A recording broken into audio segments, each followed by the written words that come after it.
ஆண்டவராக இயேசுவின் நாமத்தில் தொலைக்காட்சி நேயர்களுக்கு அன்பின் வாழ்த்துக்கள். இந்த நாளிலே திரும்ப ஒரு முறையாக உங்களோடு கூட கர்த்தருடைய வார்த்தையை பேசுவதில் அதிக மகிழ்ச்சி.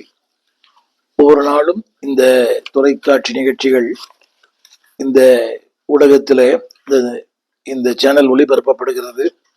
இதே நாளில் ஒவ்வொரு நாளும் இதே நேரத்தில் கேட்டு நீங்கள் கர்த்தரை துதிக்க அன்பை கேட்கிறேன். இது திருமறை தியானம். எனவே இது கேட்கும் போதே நீங்களும் எங்களோடு கூட சேர்ந்து வேதத்தை வாசிக்க அன்பாய் கேட்கிறேன். இது அதிகம் என்னுடைய செய்திகள் எல்லாமே வேத பாடமாக அமைந்திருக்கும் என்று நான் நம்புகிறேன். இது ஊழியர்களுக்கும் விசுவாசிகளுக்கும் வேதாம பள்ளி மாணவர்களுக்கும் அதிகமாக பயன்பட வேண்டும் என்பது என்னுடைய ஆசை. எனவேதான் அதிகமாக இது பரவசப்படுத்தும் செய்தி அல்ல. இந்த வாழ்க்கையில இன்னும் தேவனோடு அதிகமாய் கிட்டி செல்வதற்காக இந்த செய்திகள் உங்களுக்கு பயன்படும். அதிக பிரயாசத்தோடும் அதிக ஆயத்தத்தோடும் இந்த செய்திகளை நாங்கள் உங்களுக்கு வெளியிடுகிறோம். நீங்களும் பார்த்து அன்பாய் இந்த வசனங்களை நீங்கள் உள்வாங்கி மற்றவர்களுக்கு போதிக்கும்படியாய் நாங்கள் விரும்புகிறோம். முடிந்தால் இந்த செய்தியை கேட்கும் போதே ஒரு வேதத்தையும் முடிந்தால் உங்களுடைய ஒரு குறிப்பீடையும் எடுத்துக்கொள்ளும்படி அன்பை கேட்கிறேன். ஊடகத்தில் பார்க்கிறவர்கள் தொடர்ந்து ஒரு முறை கேட்கும் போது அது சரியாய் புரியாது.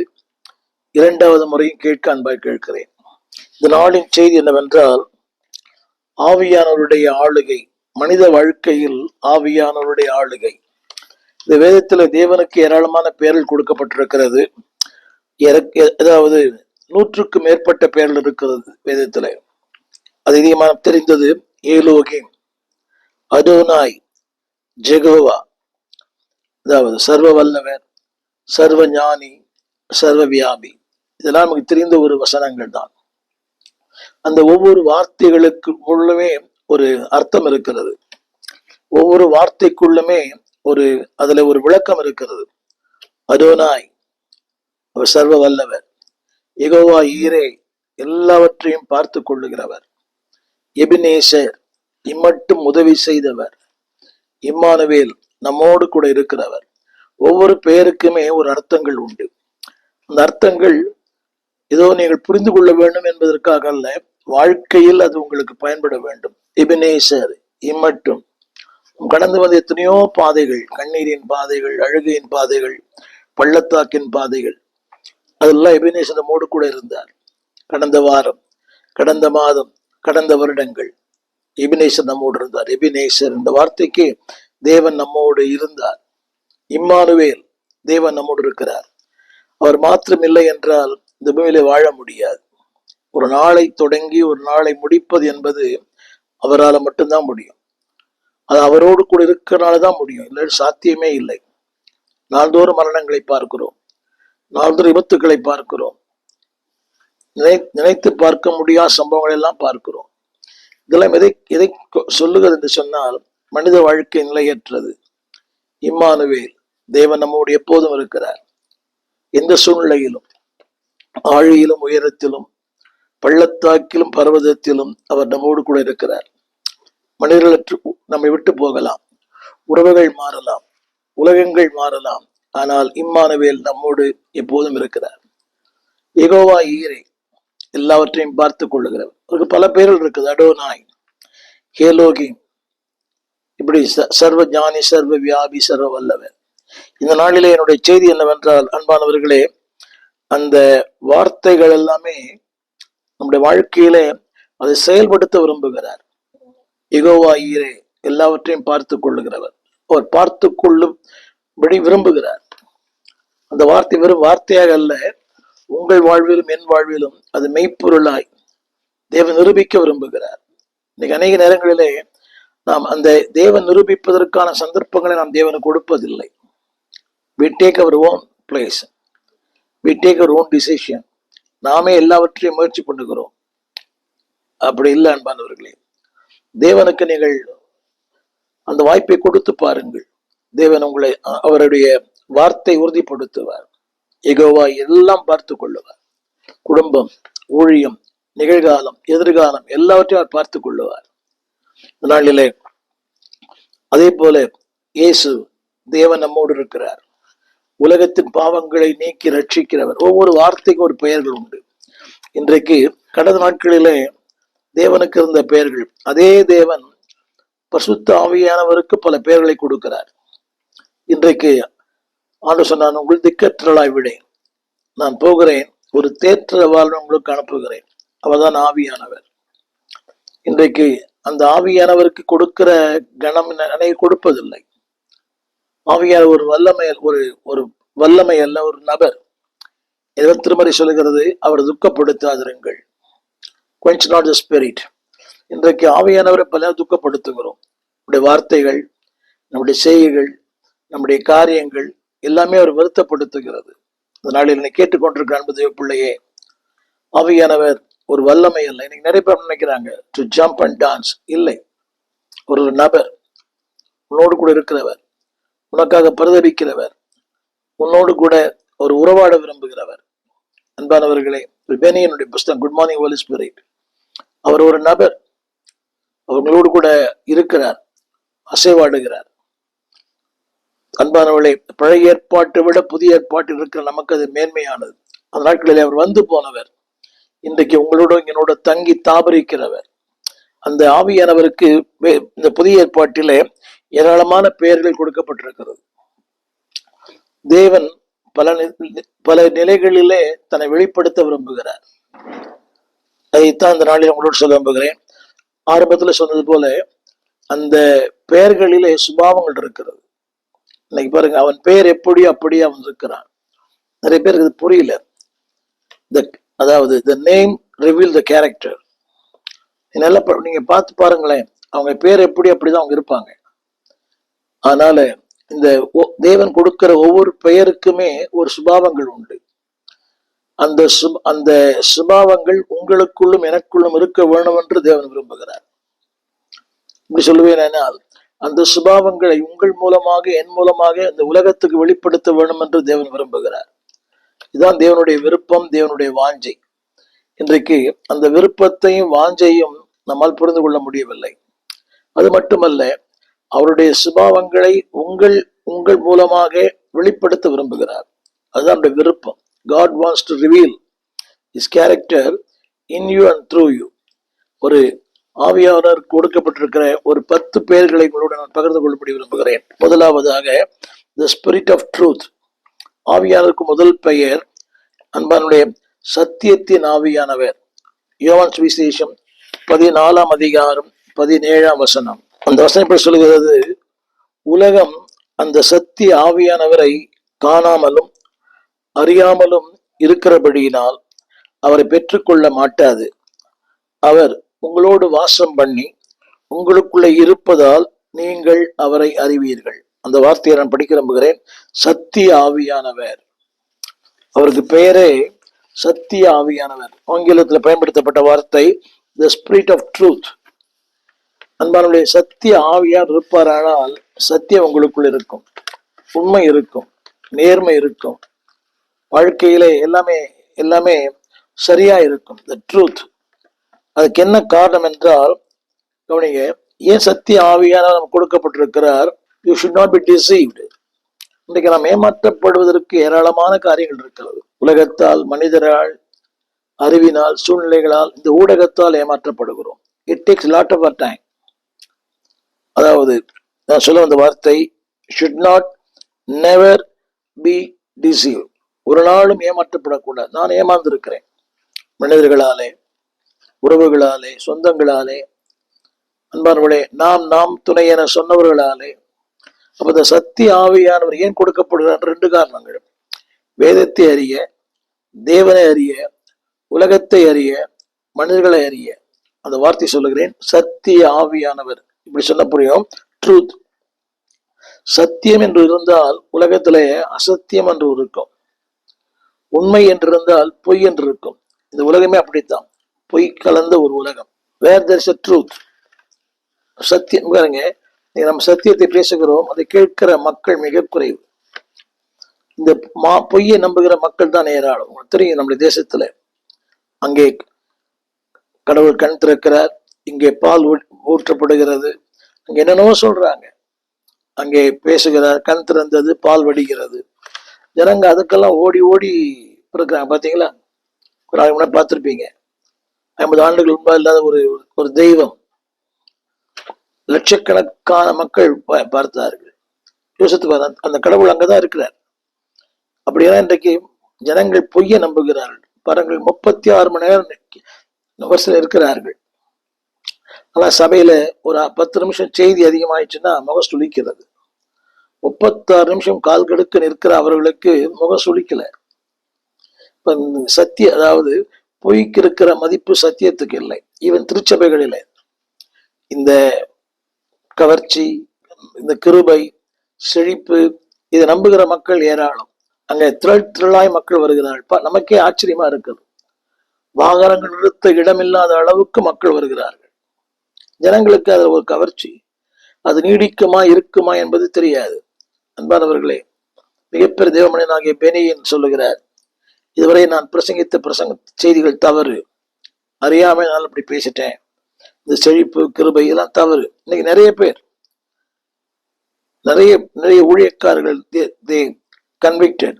$1 ஒரு மிகப்பெரிய தேவ மனிதர் அமெரிக்காவில், அவரே சொல்லுகிறார், என் ஜனங்களை நான் தவறான பாதையில் நடத்தி விட்டேன். என்னை கேட்டுக்கொண்டிருக்க அன்பு தேவ பிள்ளையே, இப்ப சத்திய ஆவியானவர் இருப்பாரானால் ஒரு நாள் உங்களை you will not be deceived. அந்த வார்த்தையை தான் இங்கே நான் திரையிலே பாருங்கள். you will not be deceived. ஏமாற்றப்பட மாட்டீர்கள். பல நேரங்கள் நீங்கள் நான் ஏமாற்றப்படுகிறோம். ஏனென்றால் கேளுங்க, ஒரு ஊழியம் ஆரம்பிக்கும் போது, ஒரு உறவு, ஒரு திருமணம், ஒரு வியாபாரம், அவர்கிட்ட கேளுங்க, ஆண்டவர் இதை செய்யலாமா? தாவீது கேட்டான், நான் அந்த தண்டை பின்தொடரலாமா? இன்றைக்கு அநேகருக்கு ஆவியானவரை கேட்கறதே கிடையாது. என் வாழ்க்கை நான் பல தோல்விகளை கண்டிருக்கேன். நிறைய ஏமாற்றப்பட்டிருக்கிறேன். அதிகமான காயங்கள், 10 அடைப்பு. மருத்துவர் சொல்லுகிறார்கள், அதாவது வெளியே சொல்ல முடியாத அந்த காரியங்கள் உள்ள அடைப்பாயிடுமா. 10 அடைப்பு. ஒரு மிகப்பெரிய அறுவை சிகிச்சைக்குள்ளே கடந்து போனேன். இன்னும் அந்த பாதிப்பு இருக்கிறது. நான் சொல்ல வந்த காரியம் என்னவென்றால், ஆவியானவர் இருப்பாரானால் you will not be deceived. என் கேட்டுக்கொண்டிருக்கிற அன்பு தேவ பிள்ளைகளே, இந்த பிள்ளைகளின் திருமணம் ஆவியானவர் கேளுங்க. கேஷ் பாக்குறீங்க, கலர் பாக்குறீங்க, காஸ்ட் பாக்குறீங்க, பையன் ஹைட்ல ஒர்க் பண்ணணும்னு பாக்குறீங்க, பெண் அழகா இருக்கணும்னு பாக்குறீங்க, அந்த அந்த வீட்டுக்கு அந்த பையன் ஒரே பையனா இருக்கணும்னு பாக்குறீங்க, அம்மா அப்பா இருக்கக்கூடாதுன்னு பாக்குறீங்க. ஆவியானவர்கிட்ட ஒரு நாள் கேட்டீங்களா? என்று சொல்ல விரும்புகிறேன். வாய்ப்புகளிலே பிரச்சனைகள் உண்டு, பிரச்சனைகளிலே வாய்ப்புகள் உண்டு. நீங்க ஒரு வாய்ப்பை தேடி போவீங்க, அங்கே ஒரு பிரச்சனை கட்டாயம் இருக்கும். ஆனா பிரச்சனையை மட்டும் பார்த்தீங்கன்னா அது பெரிய வாய்ப்பு இருக்கும். இது நாங்களோடு பேசுகிறோம். எவ்வளவு பிரச்சனை தெரியுமா? பல போராட்டங்கள். மின்சாரம் தடைபடுகிறது, இந்த கருவிகள் சரியா வேலை செய்வதில்லை, ஆட்கள் வருவதில்லை, ரொம்ப நேரம் பேசின பிறகு அதுல ஆடியோ பதிவாவதில்லை. இப்படி பல போராட்டங்கள். நான் சொல்ல வந்த கருத்து, ஆவியானவர் இருப்பாரானால் you will never deceive. நான் அடித்து சொல்ல விரும்புகிறேன், ஒரு நாளும் ஏமாற்றப்பட மாட்டீர்கள். எனவேதான் வேதம் சொல்லுகிறது, பேதைகளா இருந்தாலும், நீங்க பேதையா இருக்கலாம், படிப்பறியாத மக்களா இருக்கலாம். பேதுருவும் யோவானும் பேதைகள் தான், படிப்பறியாத மக்கள் என்று உலகமே சொல்லுகிறது. ஆனால் ஆவியானவர் அவரோடு கூட இருந்தார். அவருடைய பேசுகிற வார்த்தை, அவருடைய செயல்பாடு, அவருடைய காரியங்கள் எல்லாமே it proved that they are with the Lord. They never deceive. இந்த போலுடையான மயக்குவதற்கு மாய வித்தை காரணம் தான்.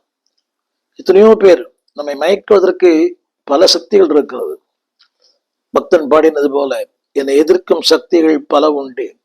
எத்தனையோ ஊழியக்காரர்களை நான் வாழ்க்கையில கவனித்தேன். நல்ல ஆரம்பம் இருக்கிறது, ஆனால் முடிவு நன்றாக இல்லை. ஏதோ ஒரு காரியம்.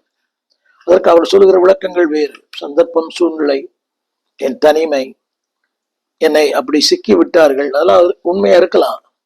பட் ஆவியான, சத்திய ஆவியான உங்களோடு கூட இருப்பார். ஆனால் வார்த்தை படிக்க நம்புகிறேன், நான் சத்திய ஆவியானவர். தெரிந்த வசனம் தான் உங்களுக்கு. சத்திய ஆவியானவர் அவர் உங்களுக்குள்ள இருக்கிறபடி, உங்களோடு வாசம் பண்ணி உங்களுக்குள்ள இருப்பதால். எத்தனை பெரிய மேன்மை! உங்களுக்குள்ளே வாசம் பண்ணி உங்களுக்குள்ள இருப்பதால். இப்ப நமக்கு ஒருத்தருக்கு நம்மளை பிடிக்கலாம், நம்ம இருக்க மாட்டாங்க. அவங்க உறவு, கணவன் மனைவி பாருங்களேன், ஒரு சின்ன காரியங்கள் பிரிவு. இந்த செய்தியை நான் அயர்லாந்து என்ற தேசத்திலிருந்து பேசுகிறேன். இங்கே ஏராளமான விவாகரத்துக்கள், ஒண்ணுமே இல்லை. திருமணமாகி ஒரு ஆண்டு 6 மாதங்கள். இந்தியாவிலும் இதுதான் இந்த நிலை. கொஞ்ச நாள் கூட இல்லை திருமணமாகி. மாமியார் பிடிக்கல, மாமனார் பிடிக்கல, கணவன் பிடிக்கல, வீடு பிடிக்கல. யோசித்து பாருங்கள். அப்படி என்றால் நம்ம வாழ்க்கையில் எவ்வளவு பிடிக்காத கார் நம்மகிட்ட இருக்குது. But still is dwelling in us and with us. நம்மகிட்ட பிடிக்க, நமக்கு எவரான பிடிக்காத காரியம் நமக்கே தெரியும். ஆனா அவர் நம்மளை விட்டு போறதே இல்லை. வசந்த படிக்கிற கேளுங்கள். உங்களுடனே வாசம் பண்ணி. எத்தனை பெரிய மேன்மை! நம்மோடு ஒருத்தர் வாசம் பண்ணணும்னா நம்முடைய தகுதியை பார்க்கறாங்க, அந்தஸ்தை பார்க்கறாங்க. இன்னைக்கு முதிர் வயதுல கணவனை நேசிக்கிற மனைவி குறைவு, மனைவியை நேசிக்கிற கணவன் குறைவு. ஏன்னா சலிப்பு. அந்த வியாதிகள் வரும்போது, பாடுகள் வரும்போது, என்ன பெரிய வாழ்க்கை, என்ன பெரிய புருஷன். நிறைய பேரை பார்த்துட்டேன். வறுமையில நீங்கள் மனைவியை அறியலாம், வியாதி நேரத்தில் கணவனை அறியலாம். அவங்க சலிப்பு வருது. இவ்வளோ கஷ்டப்படுறோமே, எனக்கு என்ன தலையெழுத்தா. எனக்கு தெரிந்த ஒரு ஊழியருடைய மனைவி சர்க்கரை வியாதியினாலே அவருடைய ஒரு கால் துண்டிக்கப்பட்டது. 3 பிள்ளைகள். ஒரு ஊழியர், உண்மை சம்பவம், ஒரு ஊழியர். அந்த 3 பிள்ளைகளை விட்டு விட்டு அந்த சகோதரி போயிட்டாங்க. அந்த 3 பிள்ளை அவர் பராமரிக்கிறார். அவருடைய இயலாமை. ஒரு சர்க்கரை சபையை நடத்தணும், பிள்ளைகளையும் பார்க்கணும். எல்லாம் சிறு பிள்ளைகள். இது எல்லா குடும்பங்களும் நடக்கிற ஒரு சம்பவம். யோசித்து பாருங்க. அந்த அம்மா சொன்ன ஒரே ஒரு காரணம், என்னால உங்களுக்கு சேவை செய்ய முடியாது, அந்த அளவுக்கு எனக்கு சரீரத்துல எனக்கு பலன் இல்லை. அவங்க போயிட்டாங்க. உண்மை உண்மை உண்மை. இது நீங்களும் பார்த்திருக்கலாம். இது ஒன்றும் புரியாத ஒரு புதிர் அல்ல, கேட்காத ஒரு காரியம் அல்ல. இது அன்றாட நடக்கிறது உலக வாழ்க்கையிலே. ஆனா தேவன் சொல்லுகிறார், கவனியுங்கள், அவர் உங்களோடு வாசம் பண்ணி. எத்தனை அருமையான வார்த்தை! இன்னைக்கு நம்மோடு இருக்கிறார்கள், ஆனா நமக்காக இருப்பதில்லை. கணவன் இருக்கிறார், நம்மோடு தான் இருக்கிறார், நமக்காக இல்லை. பிள்ளைகள் நம்மோடு தான் இருக்கிறாங்க, ஆனா நமக்காக இல்லை. பார்த்தீங்களா? ஐ எக்ஸ்பீரியன்ஸ்ட். நம்மோடு இருப்பார்கள். அவர் மனைவி, அவர் பிள்ளைகள், அதுதான் அவருக்கு முக்கியம். எல்லாரும், ஆண் பிள்ளைகளுக்கும் பெண் பிள்ளைகளுக்கும் நம்மோடு தான் இருப்பாங்க. ஆனா அவங்களுடைய எல்லா காரியங்களும், அவங்க வீடு, அவங்க பிள்ளை, அவங்க புருஷன், அவங்க மனைவி நம்மோடு இருப்பார்கள். நமக்காக இருப்பார்களா என்பது கேள்வி. நமக்காக இருப்பது 2ஆம் தரம், அவர்களுக்காக வாழ்வது அது 1ஆம் தரம், முதல் நிலை. நமக்கு ஒரு செகண்டரி பிளேஸ் தான். ஆனால் தேவன் இப்படி சொல்லுகிறார், நான் உங்களோடு வாசம் பண்ணுவேன் முதிர் வயதிலும். எனதான் பக்தன் சொன்னார், முதிர் வயதினை தள்ளாமல் வரும். 54 ஆண்டுகள் என்னோடு அவர் வாசம் பண்ணுகிறார். பலவீனங்கள், குறைவுள்ள மனிதன் நான், ஆனாலும் வாசம் பண்ணுகிறார். அவருக்கு எல்லாமே தெரியும். Knows ups and downs. ஒரு வாழ்க்கையின் மேடு பள்ளங்கள் தெரியும். ஜெபிக்க மறந்த நேரங்கள், வேதம் வாசிக்க மறந்த நேரங்கள், அவரை மறுதளித்த நேரங்கள், எல்லாமே அவருக்கு தெரியும். But still is living with me. வாசம் பண்ணி. அடுத்த வார்த்தை, உங்களுக்குள்ளே. யோசித்து பாருங்க. அதோட அர்த்தம் என்றால், அவர் நினைவில் நீங்கள் இருக்கிறீர்கள், அவருடைய சிந்தையில் நீங்கள் இருக்கிறீர்கள், அவருடைய உணர்வில் நீங்கள் இருக்கிறீர்கள். இருப்பதால் யோசித்து பாருங்கள். அதாவது அவருக்கு முதல் பெயர் சக்தி ஆவியானவர். என்னுடைய செய்தி என்ற கவனிங்கள், you will not be deceived. நீங்கள் வஞ்சிக்கப்படக்கூடாது என்பதற்காகவே உங்களோடு கூட இருக்கிறார். வஞ்சனையான உலகம் என்னை வஞ்சிக்க பல காரியங்கள். ஆதாம் வஞ்சிக்கப்பட்டான். நிறைய பேர், எத்தனையோ ஊழியர்கள் சொல்லிக்கொண்டே போகலாம். வீழ்ச்சிக்காக அல்ல, அங்கே ஏதோ ஒரு கவனக்குறைவு, அஜாக்கிரதை, ஏதோ உள்மனம் தேடுகிறது. விட்டு வந்த தேசத்தை திரும்ப பார்க்கிற ஒரு நிலைமை. லோத்து. இன்னைக்கு வேதத்துல எவ்வளவு பேர் வஞ்சிக்கப்பட்டாங்க. நம்முடைய காலகட்டத்துல எவ்வளவு பேர் வஞ்சிக்கப்பட்டிருக்கிறாங்க. இந்த செழிப்பின் உபதேசம் ஒரு வஞ்சகத்தின் உபதேசம். இந்த கிருபையின் உபதேசம் வஞ்சகத்தின் உபதேசம். கேட்கவே சகிக்கல. சினிமா, பாட்டு, ஆட்டம், பாட்டம், கொண்டாட்டம். நமக்கு முன்னிருந்த பரிசுத்தவான்கள் எப்படிலாம் பிரசங்கம் பண்ணியிருக்கிறாங்க. பரிசுத்தம், நீதி, உண்மை. இன்னைக்கு அதெல்லாம் மறக்கப்பட்டு விட்டது. மறக்கப்பட்ட ஊழியர்கள். என்னை கேட்டுக்கொண்டு பிள்ளையே, ஒருவேளை நீங்கள் அதெல்லாம் பார்த்து மனம் நொந்து போயிருக்கலாம். No, don't be deceived. இந்த புதிய உபதேசங்கள், புதிய சத்தியங்கள், இதெல்லாம் கேட்டு வஞ்சிக்கப்படாதிருங்கள். நம்முடைய உள்மனம் அதை நாடுகிறது. ஒரு உண்மையை சொல்ல போனால் நானும் சில நேரங்கள் அப்படி நினைத்தது உண்டு. உண்மையாகவே இவ்வளவு சத்தியம் பேசுகிறோம், நோபடி அப்ரிஷியேட், யாரும் பாராட்டுவதில்லை.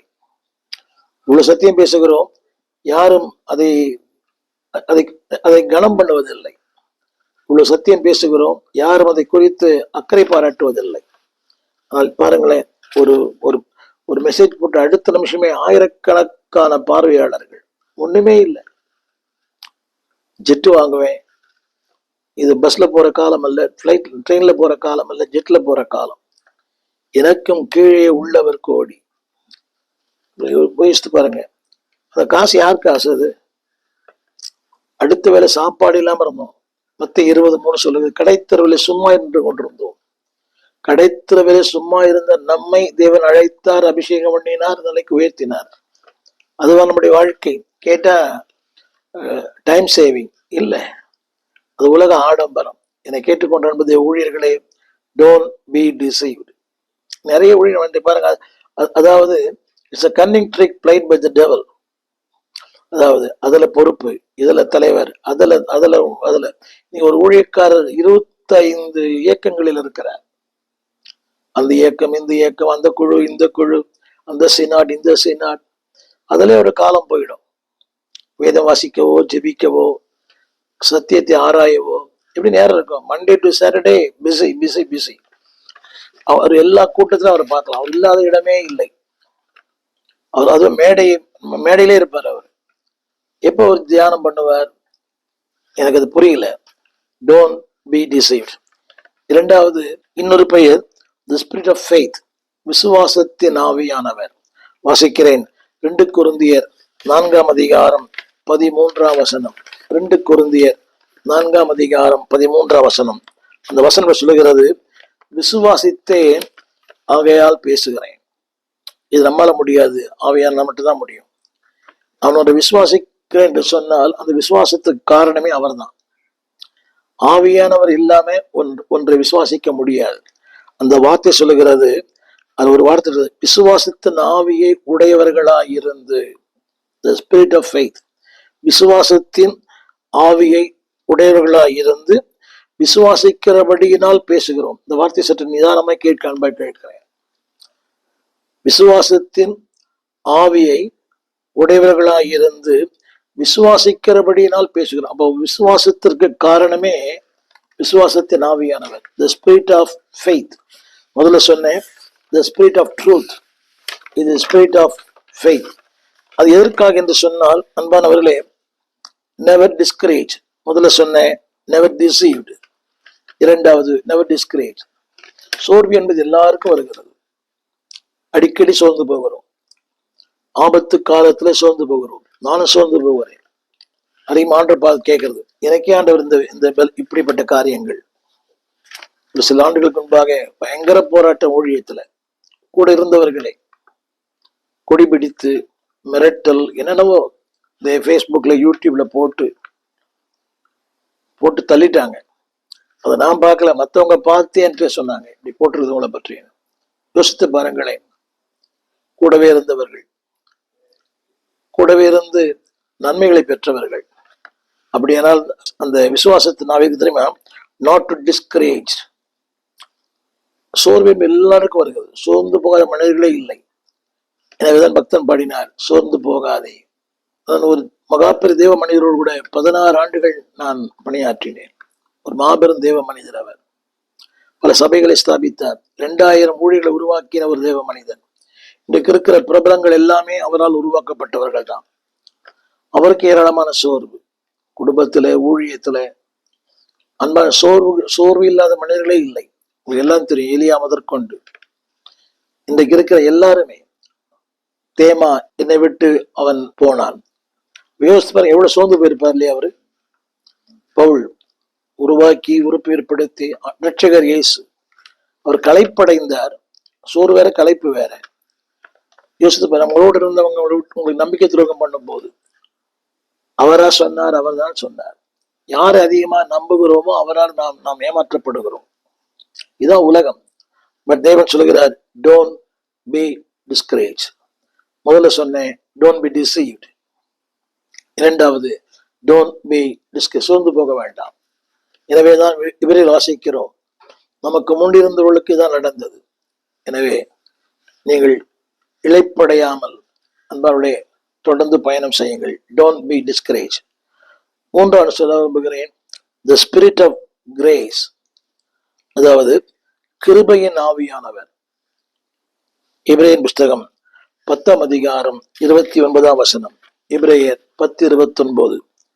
அந்த வார்த்தை இப்படி சொல்லுகிறது, தேவனுடைய குமாரனை காலின் கீழ் மிதித்து தன்னை பரிசுத்தம் செய்த உடன்படிக்கையின் இரத்தத்தை அசுத்தம் என்று எண்ணி கிருபையின் ஆவியை நிந்திக்கிறவன். சொல்லப்பட்ட வார்த்தை கிருபையின் ஆவி. ஆவியானவருக்கு இன்னொரு பெயர் கிருபையின் ஆவியானவர். எபிரேயர் 10:29 ஏற்கனவே சொன்னேன், கிருபையின் ஆவி.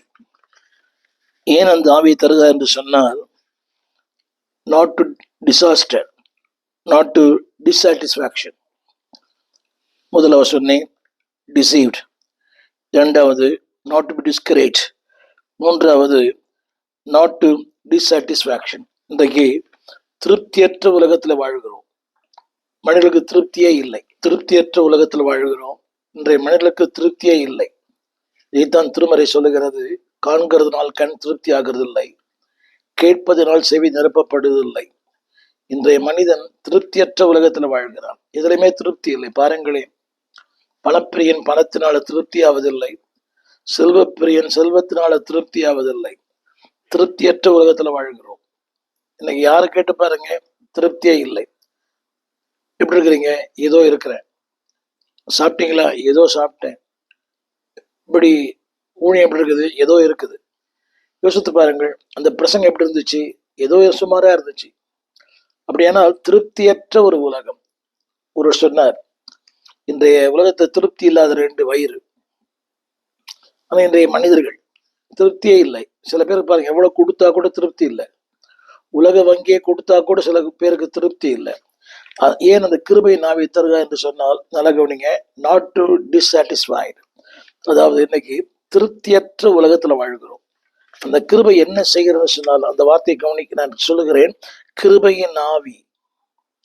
அன்பானவர்களே, இந்த வாழ்க்கை கிருபையாய் தந்தது, இந்த ரட்சிப்பு கிருபையாய் வந்தது, இந்த ஊழியம் கிருபையாய் வந்தது, இந்த மேன்மை கிருபையாய் வந்தது. அந்த வசனம் சொல்லுகிறது, அதை நிந்திக்கிறவர்கள். இந்த இளைய சமுதாயம் எல்லாரும் நிந்திக்கிறது. பாருங்களேன், இது என்ன வீடு, இது என்ன வாழ்க்கை, இது என்ன ஒரு வீடா, இதெல்லாம் ஒரு வீடா, இதெல்லாம் ஒரு சாப்பாடா? யோசித்து பாருங்கள். இந்த தேவன் தந்த அந்த கிருபையின் வாழ்க்கை, இவர் என்ன பெரிய கணவரா, இவர் என்ன பெரிய, இது என்ன மனைவியா, நீங்களாம் ஒரு அப்பா அம்மாவா? திரும்ப சொல்லுகிறேன், தேவன் கிருபையாய் தந்த கணவன், கிருபையாய் தந்த உங்களுடைய குடும்பம், கிருபையாய் தந்த உங்கள் மனைவி, கிருபையாய் தந்த உங்கள் பெற்றோர். யோசித்து, அந்த கிருபையின் ஆவி என்னைக்கு நிந்திக்கிறீங்களோ, கிருபையாய் தந்த சபை, கிருபையாய் தந்த இந்த வாழ்க்கை. அந்த வசனம் சொல்லுகிறது, அந்த கிருபையின் ஆவியை நிந்திக்கிறவன் எவ்வளவு கொடிதான ஆக்கினைக்கு பாத்திரவானாய் இருப்பான் என்பதை யோசித்து பாருங்கள். இன்றைக்கு அந்த அனைவரும் புரியறதில்லை. மாணவர்களே, அவரை பார்த்து இவரை பார்த்து ஏதோ உலகத்துல சொல்றாங்க, இருக்கும் இடத்துல இருக்கும் போது எல்லாம் சௌக்கியமே. இருக்கிற இடத்துல நீங்கள் சிறப்பாயிருங்க, இருப்பதை கொண்டு சிறப்போடு வாழுங்கள். இல்லாத ஒன்றுக்காக ஏங்க வேண்டாம். அதை தேவன் நிச்சயமா உங்களுக்கு தருவார். உங்களுக்கு தேவை என்று அறிந்தால் அதை தேடி வந்து தருவார். இன்னைக்கு நீங்களாகவே ஓட வேண்டாம், அங்கும் இங்கும் அலைய வேண்டாம். என்னை கேட்டுக்கொண்டிருக்கிற அன்பு தேவ பிள்ளைகளை, உடைய வாழ்க்கையில மிகுந்த துக்கத்தோடு சொல்லுகிறேன், தேவன் எதை கொடுத்திருக்கிறாரோ அதுல மகிழ்ச்சியா இருங்கள். அதான் ஆண்டவர் சொல்லுகிற வார்த்தை, த ஸ்பிரிட் ஆஃப் கிரேஸ். அது எந்த கிருபையா ஏன் தருகிறாருன்னா, திருப்தியற்ற உள்ளத்துல வாழறீங்க, அந்த கிருபையின் ஆவி உங்களை திருப்திப்படுத்தும். பாட்டெல்லாம் பாடலாம், எல்லாம் கிருபை, எல்லாம் கிருபெல்லாம் பாட்டு பாடலாம். அந்த தேவன் தந்த வாழ்க்கையில மகிழ்ச்சியா இருக்கிறீங்களா? இதுதான் என்னுடைய வாழ்க்கை, இதுதான் என்னுடைய அளவு, இதுதான் என்னுடைய ஸ்டேட்டஸ். அதுல திருப்தியா இருங்க. தேவன் எதை தந்தாரோ, இதெல்லாம் ஒரு வீடா, இதெல்லாம் ஒரு சாப்பாடா, ஆல்வேஸ் மர்மரிங். அந்த ஆவி ஏன் கொடுக்கிறார் சொன்னால், இந்த திருப்தியற்ற உலகத்துல வாழ்கிறோம்.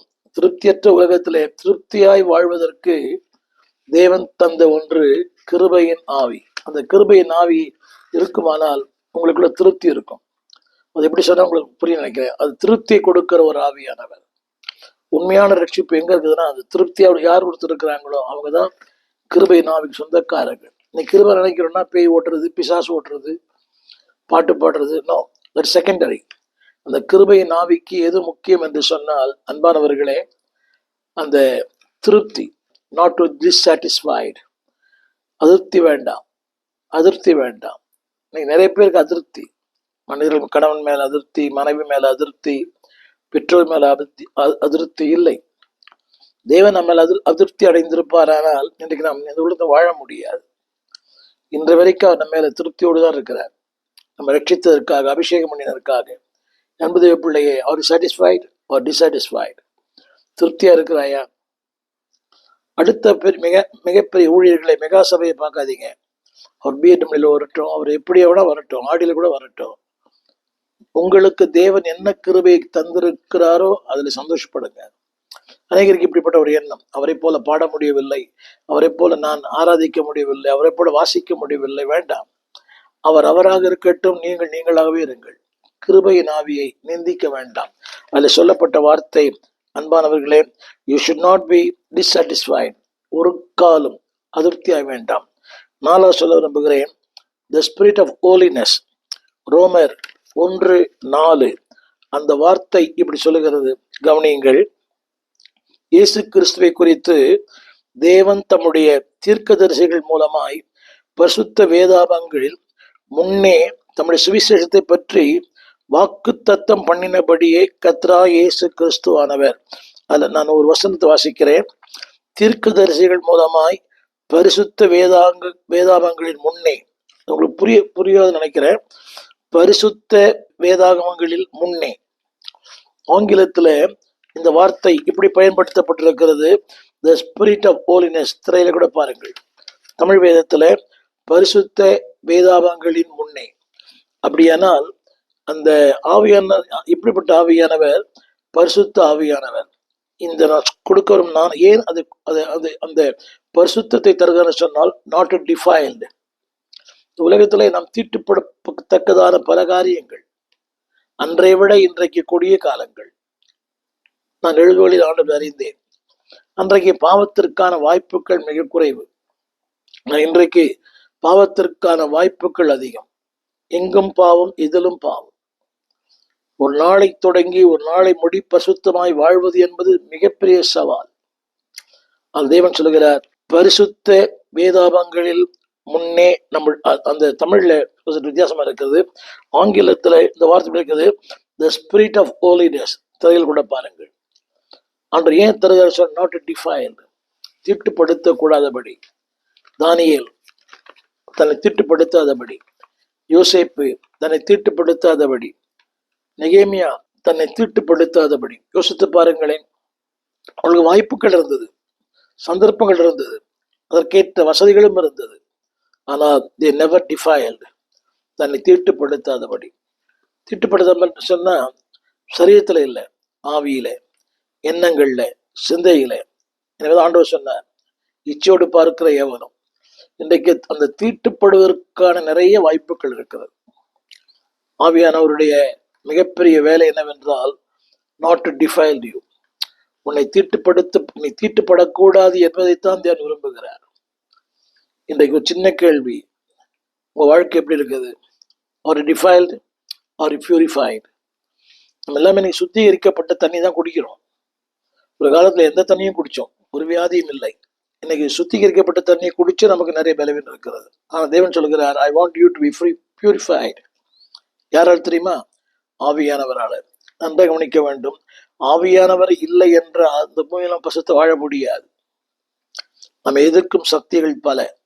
இந்த எதிர்மறையான உலகத்துல இப்படிப்பட்ட வாழ்க்கை வாழ வேண்டுமானால் அது அவரால் மட்டும்தான் முடியும். என்னை கேட்டுக்கொண்டிருக்க அன்பு தேவ பிள்ளையே, the spirit of God is given to be holy. ஒரு பரிசுத்தமான வாழ்க்கை. பேச்சிலே பரிசுத்தம், பார்வையிலே பரிசுத்தம், சிந்தையிலே பரிசுத்தம், உன் நடக்கையிலே பரிசுத்தம். எனவே தான் திருமறை சொல்லுகிறது, உங்கள் நடக்கைகள் எல்லாவற்றிலும் நீங்கள் பரிசுத்தமாயிருங்கள். எங்கள் விலாசம்: போதகர் ஸ்டீஃபன் தேவகுமார், திறந்த வாசல் சபை, நம்பர் 65, பரமானந்த தெரு, 7 கிணறு, சென்னை 600001. தொடர்புக்கு 9841839287. மேலும் 0444183330. எங்கள் மின்னஞ்சல் stephen@gmail.com. எங்கள் தேவ செய்திகளை யூடியூப் சேனலில் பார்த்து பயனடையுங்கள். தேவன் உங்களை ஆசிர்வதிப்பாராக.